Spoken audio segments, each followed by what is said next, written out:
Hello everyone, good morning.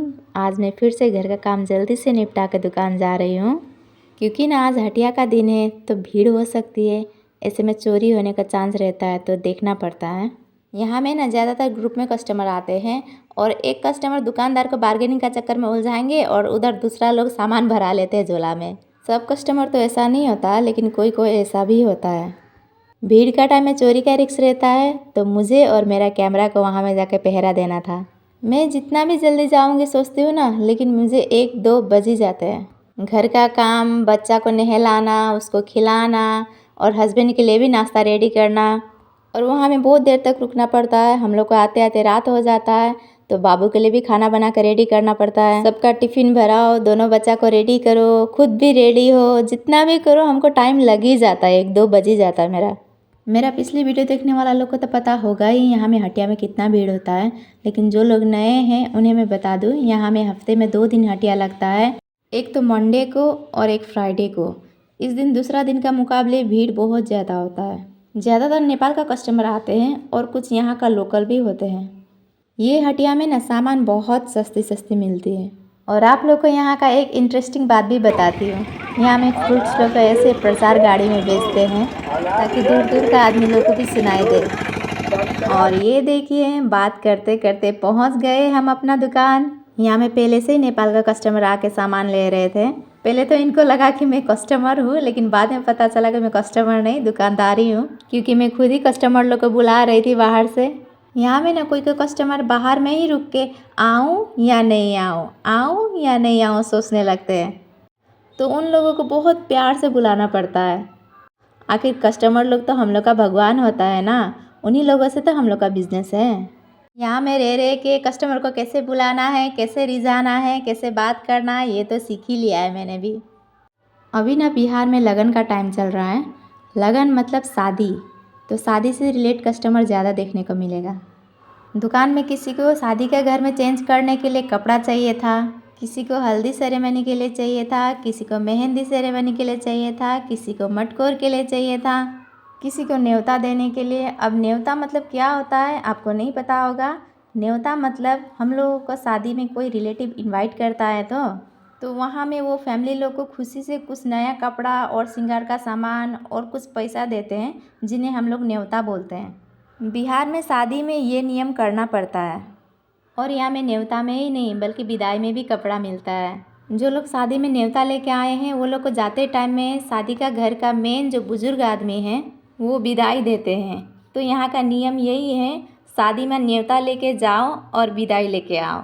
विदाई अपना क्षमता अनुसार देते हैं, मतलब जिसका पास अच्छा खासा इनकम है वो शादी में जितना भी रिलेटिव आए हैं, बच्चे से लेकर बूढ़े तक सबको देते हैं। लेकिन किसी किसी को थोड़ा प्रॉब्लम रहता है तो वो लोग मेन जो आदमी न्योता लेके आए हैं वही लोग को देते हैं।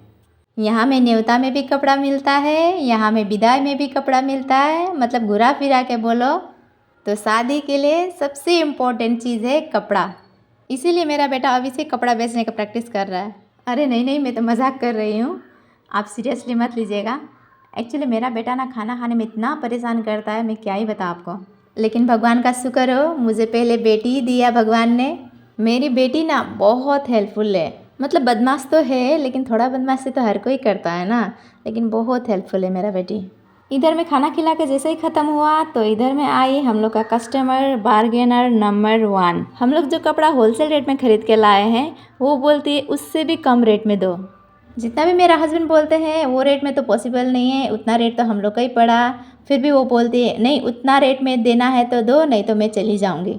उसका बाद कितना समझाने के बाद, दोनों का 1 घंटा तक बार्गेनिंग चलने का बाद में आखिर वो ले ही ली कपड़ा।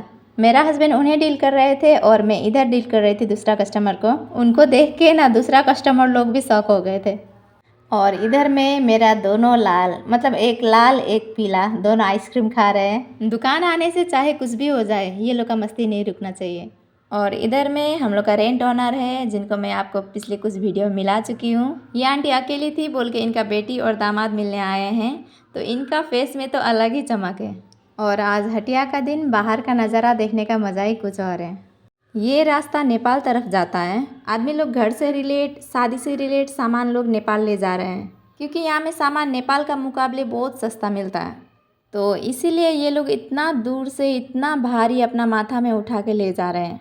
और यहाँ में आए थे हम लोग का दूसरा कस्टमर।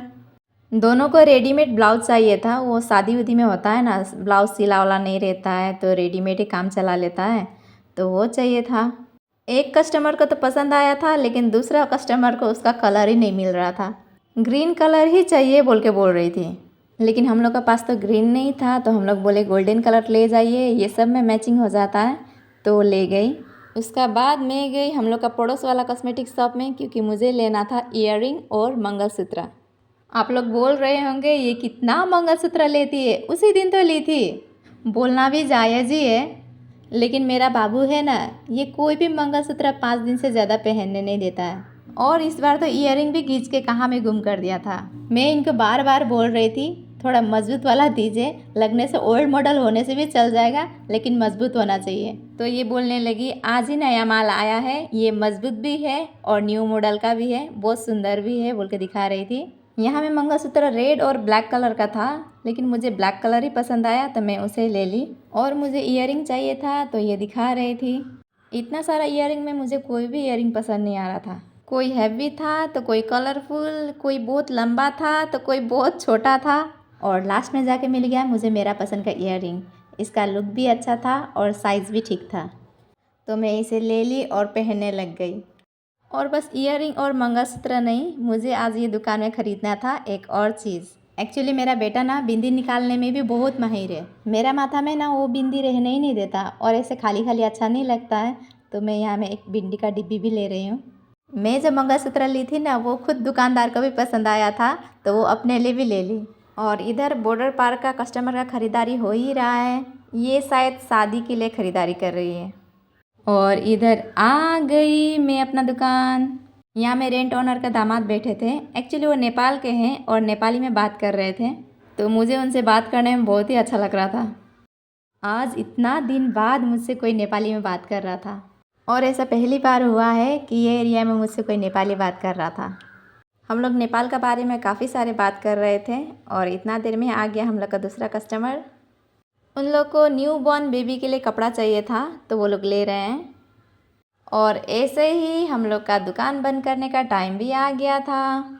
जल्दी से घर जाके रेडी होके मेरा हस्बैंड को फिर इधर रिटर्न भी आना था, क्योंकि कल में जिसका मटकोर था आज उनका शादी है, तो मेरा हस्बैंड को बाराती जाना था, तो जल्दी से घर जाकर रेडी होके आना था उनको। बाराती जाने के लिए गाड़ी रेडी हो गया था, लेकिन वो अभी यहीं में थे। अब वीडियो को यहीं मैं ख़त्म कर रही हूँ, तो आज के लिए इतना ही। अब मिलते हैं नेक्स्ट वीडियो में, तब तक के लिए बाय बाय।